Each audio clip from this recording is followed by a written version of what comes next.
হাসিনা আজকে বক্তি মাজারিছে জাতির উদ্দেশ্যে, এটা কালো শাড়ি পিন্দা। তোর বর তো আগেই মরিছে, তুই কালো শাড়ি পিন্দুছু কে? দেখে ভাবলাম যে তোর নাগর মরিছে, পরে দেখলাম না মরে নাই। তোর বক্তি মাসি না, ওকে অনেক গ্যাল পারার ইচ্ছা ছিল, পারবো না, কারণ উই একটা মেডিকেল মার্ভেল। কেন মেডিকেল মার্ভেল মানে ডাক্তারি বিদ্যায় একটা বিষয়। কেন এটা পরে কমুনি কেমন জাউরা দেখেন, কয় মাইয়াদের উপরে হামলা করছে নাকি আন্দোলনকারীরা।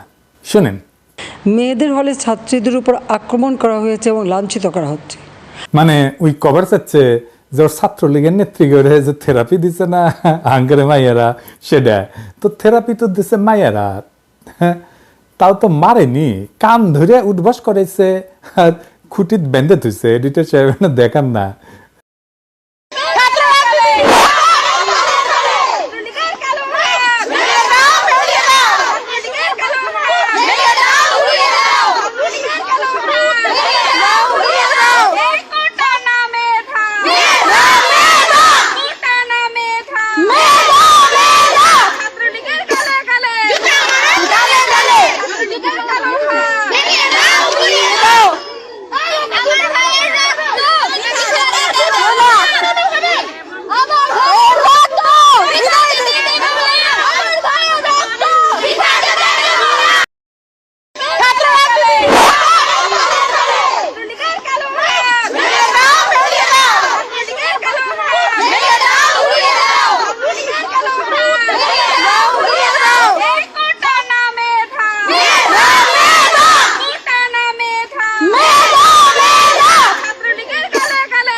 আর করিছে কি ওই ইন্ডিয়ান তেল নাকি মাখে মাথা তোরা, তো চুল ধরে টেনা দেখিছে যে ক্যাঙ্কা শক্ত হয়েছে।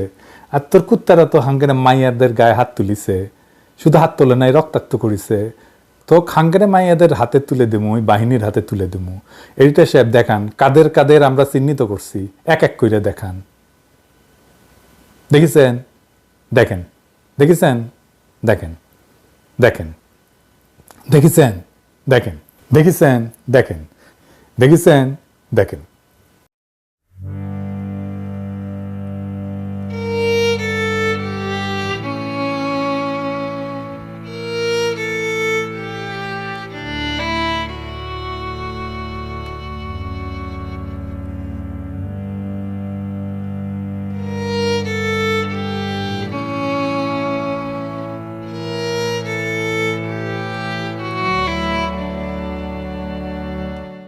চট্টগ্রামে নাকি ছাদ থেকে ফেলে দিছিল আন্দোলনকারীরা।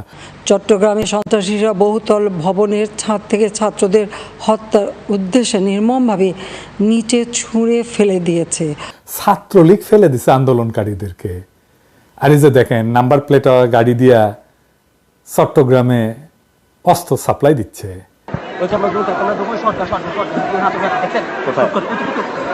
গাড়িটা দেখেন,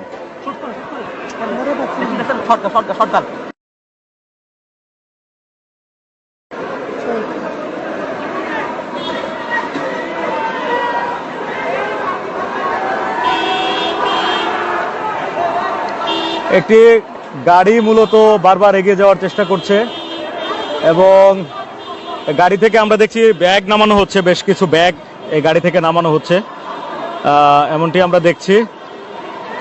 বেশ কয়েকটি ব্যাগ নামানো হয়েছে গাড়ি থেকে এবং এগুলো বিভিন্ন জন কাঁধে নিচ্ছেন, হেলমেট পরা বেশ কয়েকজন।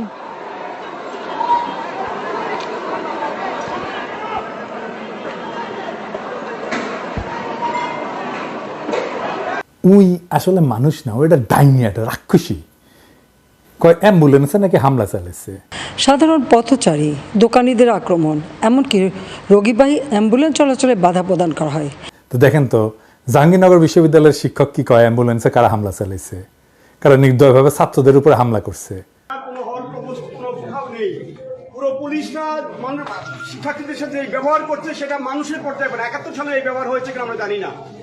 আমরা অসুস্থ শিক্ষার্থীদেরকে রেস্কিউ করতে পারছি না, রেস্কিউ করতে অ্যাম্বুলেন্স নিয়ে আমরা মুভ করতে পারছি না, পুলিশ অ্যাম্বুলেন্সে হামলা করছে। এটা হতে পারে না। আমি সারা দেশের মানুষকে আহ্বান জানাবো, আপনারা দেখুন জাহাঙ্গীরনগর বিশ্ববিদ্যালয়ে কি হচ্ছে আমাদের ছেলেমেয়েদের উপরে, কি নারকীয় ভাবে আমাদের ছেলেমেয়েদের উপর হামলা হচ্ছে। আমাদের কিছু বলার নাই, আমরা সহ্য করতে পারছি না, নিতে পারছি না। আমরা কিছু লোক এখানে দাঁড়িয়ে আছি, আর আপনারা আমরা নিতে পারছি না। আমরা শিক্ষক, আমরা দলদাস না। দলদাসটা বিশ্ববিদ্যালয়ের ক্যাম্পাসে এইভাবে নির্মমভাবে হামলা হবে শিক্ষার্থী, হাজার হাজার শিক্ষার্থীদের উপরে, এটা মেনে নেওয়া যায় না। এটা সভ্য দেশে হয়তো সভ্য সমাজ হতে পারে না।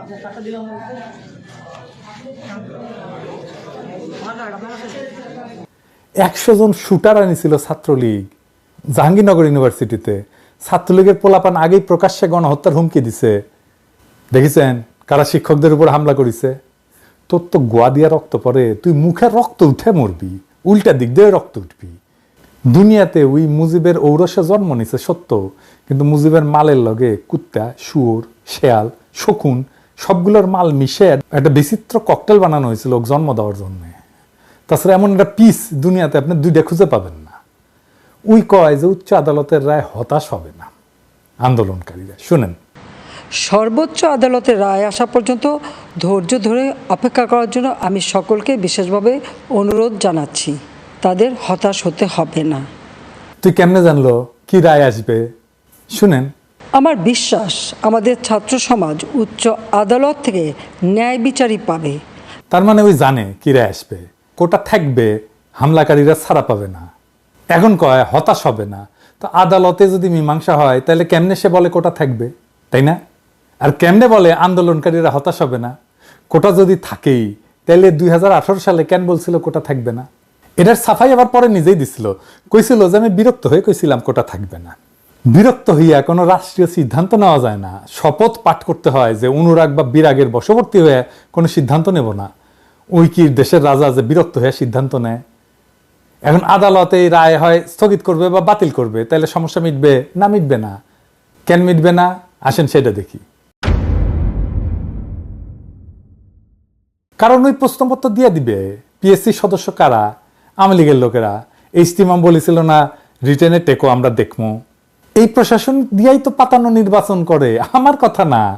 নিজে কি বলছে ইজতিমাম দেখেন, কইছে আমি নিজে অনেক উপজেলায় গেছি, সেখানে আমাদের যারা ছিল মানে দলের ছাত্রলীগের তাদের সঙ্গে কথা বলে নির্বাচন করেছি। দেখছেন তারা আমাদের পাশে আছে, তারা বুক পেতে দিয়েছে। এটা তো হাসিনার নিজের পরিকল্পনা। দেখেন কি বলে, নেত্রীর সঙ্গে কথা হলে তিনি সবসময় বলেন কিভাবে আমাদের ছেলেদের জন্য ব্যবস্থা করা যায়। আপনার বা আমার ছেলে তো চাকরি হবে না, সরকারি চাকরি, পুলিশ ভেরিফিকেশন আটকাই দিবে শেষে। এই যে সাদ্দাম বলছিল না যারা কোটা আন্দোলন করছে তাদের কারো চাকরি হয় নাই, এইবারেও যারা করতেছে আন্দোলন আপনাদের তালিকা কইরা বাদ দিবে, পুলিশ ভেরিফিকেশনে বাদ দিবে, ফেল করায় দিবে। খাতা দেখে কারা? আচ্ছা এইবার আসেন, খাতা দেখার কথা বাদ দেন, ভাইবা নাই কারা? ওই তো বাদ দিয়ে দিবে। আচ্ছা এইবার আসেন সরকারি চাকরির সংখ্যা দেখি, মোট কত সরকারি চাকরি? পিয়ন, দারোয়ান সব মিলে 15 লাখ সরকারি কর্মচারী। এই 15 লাখই হচ্ছে আওয়ামী লীগের লোকজন সবাই।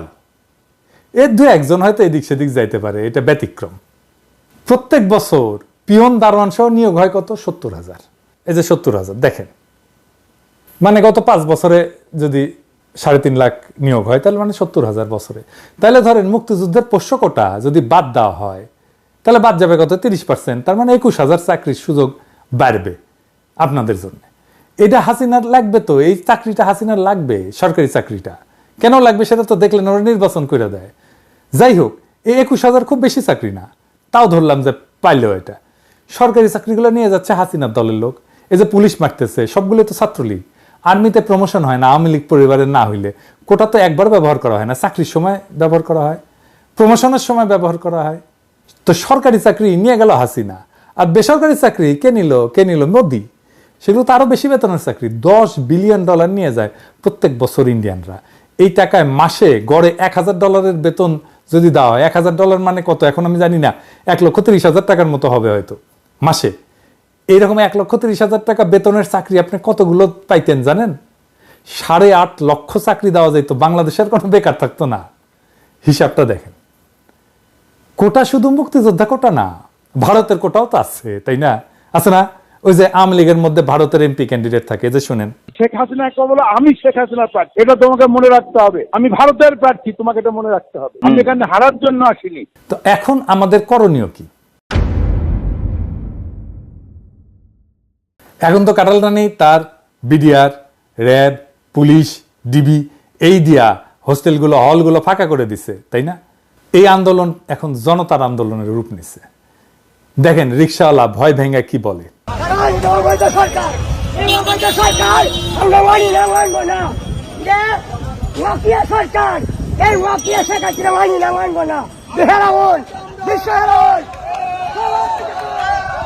আমাদের মনে হয় এটা অযুক্তি না, কারণ মুক্তিযোদ্ধারা সন্তানরা চাকরি পাইছে, তার এখন নাতিরাও পাইতেছে, এটা তো সম্ভব না। কারণ আমার সন্তান কি করে খাবে, আগামীতে আমার সন্তান কি করবে?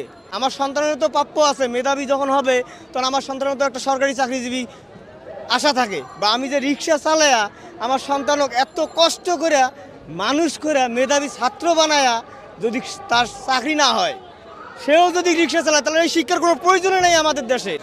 দেখেন শিশুরা যুক্ত হচ্ছে আন্দোলনে, বাসা থেকে পানির বোতল দিচ্ছে, দেখেন শিশুরা চকলেট দিচ্ছে।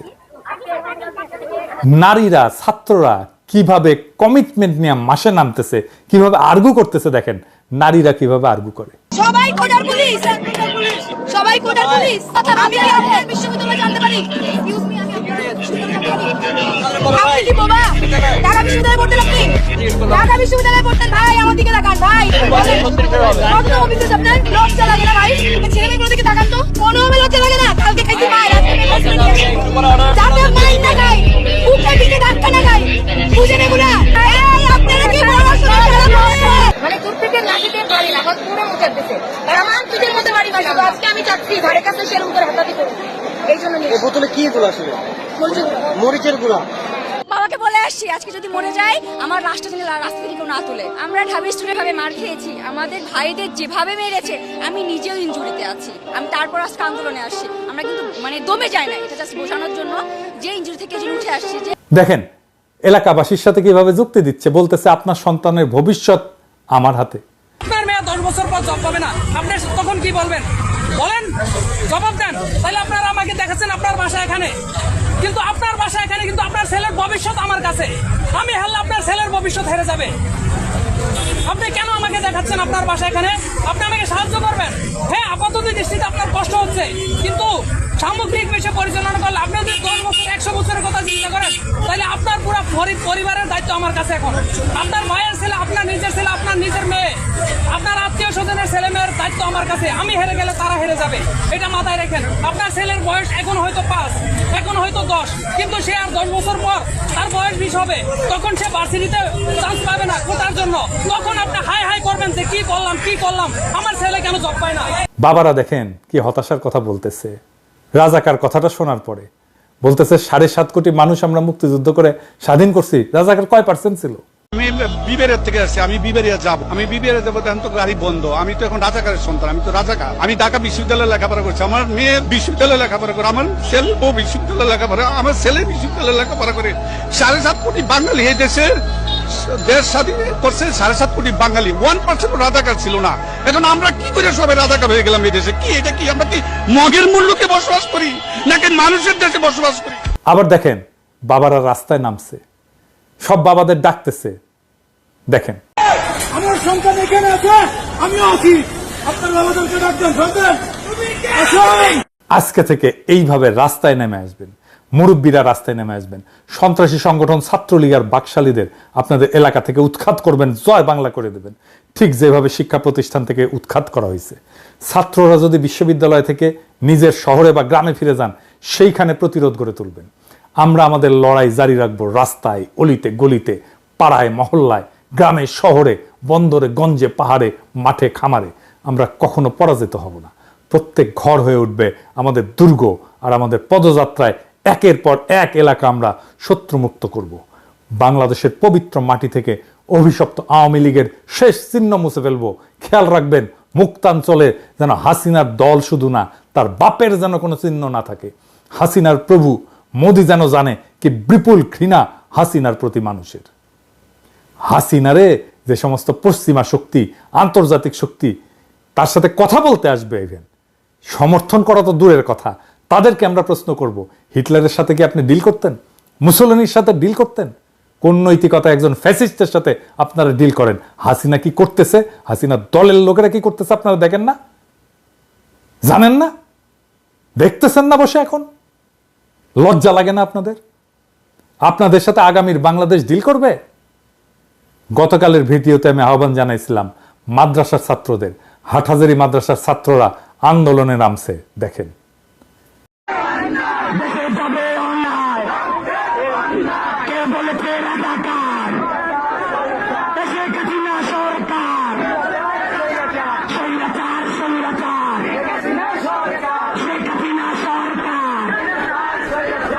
শুক্রিয়া আমাদের ভাইদের।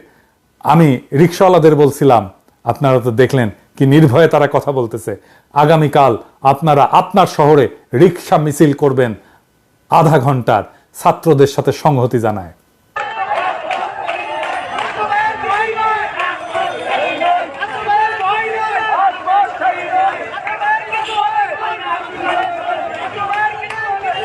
গার্মেন্টস শ্রমিকদের আবারও আহ্বান জানাইব, আপনারা আপনাদের দাবি নিয়ে মাঠে নামেন।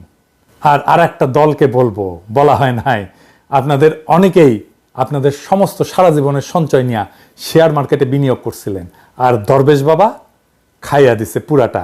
নিজের সর্বস্ব হারানোর ওই বেদনা যদি মনে থাকে, আপনারাও নামেন মাঠে আজকে।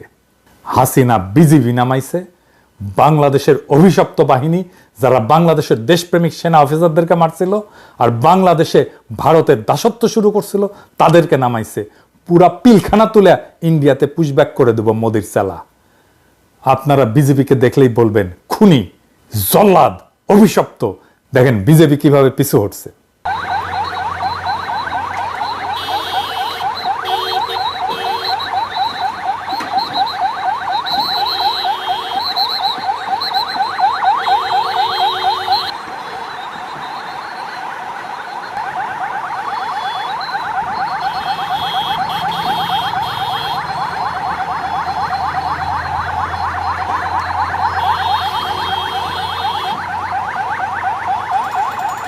স্যাংশন খাওয়া র্যাব নামাইছে, আর নামছে ভাতের হোটেলের হারুনে। হারুন না, তোর গোয়ার মধ্যে ইন্ডিয়ান মরিচ পটকা ঢুকায় ফুটায় দেবো, তোর ডিবি অফিস বুলডোজার দেয়া মাটির সাথে মিশাই দেবো।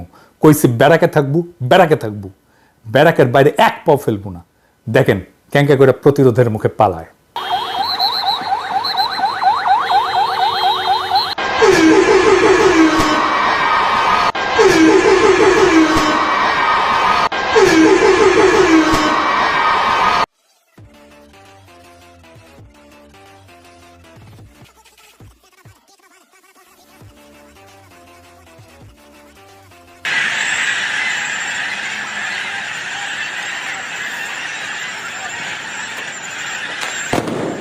খালি সাহস কইরা রুখে দাঁড়াইতে পারলেই এরা ফুটবে। মনে সাহস রাখবেন আর চোখে রাখবেন প্রতিশোধের আগুন। মনে রাখবেন শৃঙ্খল ছাড়া আমাদের হারানোর কিছু নাই, কিন্তু আমরা অর্জন করতে পারবো বীরের জীবন। ওরা একবার আমাদের হটাবে, আমরা আবার সংগঠিত হয়ে তরঙ্গের পর তরঙ্গের মতো বারে বারে ঝাঁপায় পড়বো, যতদিন খোদা তাআলা আমাদেরকে বিজয়ী হওয়ার তৌফিক না দেন।